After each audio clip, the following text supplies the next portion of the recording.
Are there too many cryptocurrencies? Choice can be a good thing, but not all digital assets are born equal. The cryptocurrency industry has grown at a staggering pace. There are now almost 21,000 different coins in existence across a variety of subsectors. From metaverses to decentralized finance, investors are spoiled for choice. But a burning question, especially among crypto skeptics, is this: are there too many cryptocurrencies? We've repeatedly seen how new altcoins can be created in the blink of an eye.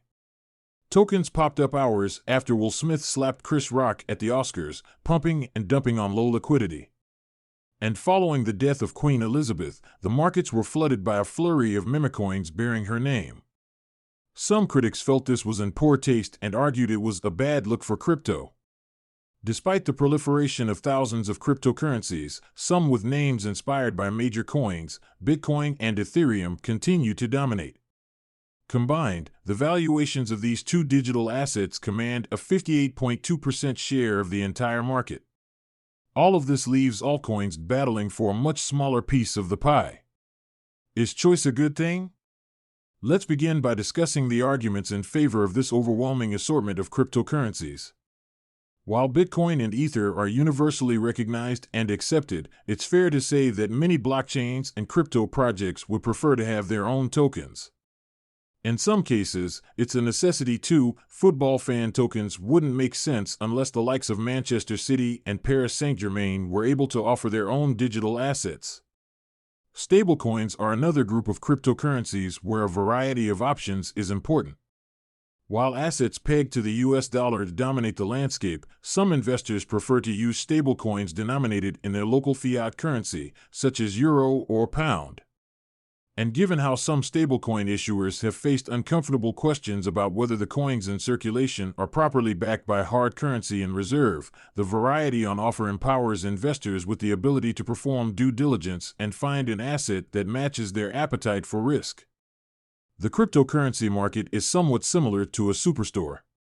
Inside the biggest retailers, you can come across 10 types of the same cereal and countless varieties of ketchup. But each has a different price point and a value proposition. Specialists within these stores will have also performed taste tests and safety checks before allowing the products on shelves. You could argue that it's a similar story when it comes to crypto exchanges. Trading platforms such as BTC have a rigorous listing process to ensure that all well-established cryptocurrencies are offered to its customers, as well as new tokens that show potential.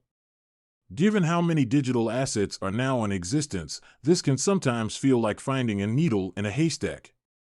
The downsides. Of course, there's two sides to every coin.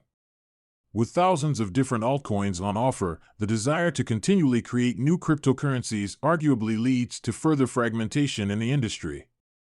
A project's insistence that only its native token will be accepted can add costs for consumers too, because they'll need to make conversions from better-known cryptos and pay trading fees along the way. It's impossible to imagine a world where Gmail users could only send emails to others who have a Gmail account, with Yahoo and Outlook also operating as walled gardens. But this seems to have become the status quo in the crypto industry, and although efforts are being made to boost cross-chain communication and forge bridges between blockchains, there's still a lot of work to be done. These bridges can also suffer unfortunate security vulnerabilities, as we saw with the Ronin hack back in March.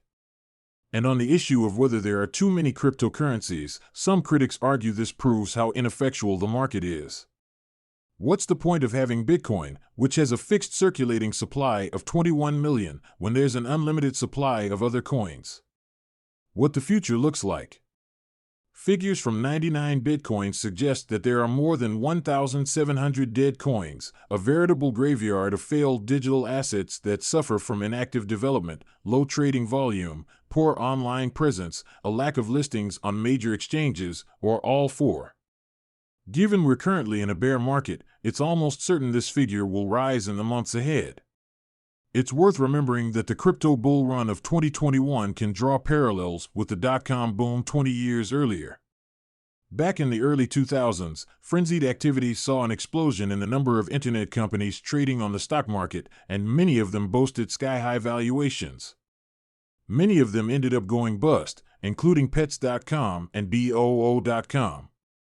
In a recent report, KPMG warned that cryptocurrencies lacking clear and strong value propositions could also end up dying out in the next few months, but added that could actually be quite healthy from an ecosystem point of view because it'll clear away some of the mess that was created in the euphoria of a bull market. The best companies will be the ones that survive. And that's the other lesson that can be drawn from the bull run. No matter how brutal or prolonged a bear market is, some cryptocurrencies will survive and thrive. This also remains a hugely experimental technology, and there are bound to be failures along the way.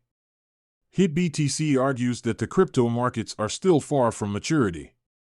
It describes itself as one of the pioneers of the exchange market, given how it launched in 2013. The company says security, ease of use, and reliability are top priorities, alongside competitive fees and a stable infrastructure. It now lists more than 1,000 cryptocurrencies and also offers staking and futures. The crypto industry is innovative, and exciting use cases are continually emerging for digital assets. Because of this, the number of new cryptocurrencies in existence is unlikely to slow anytime soon.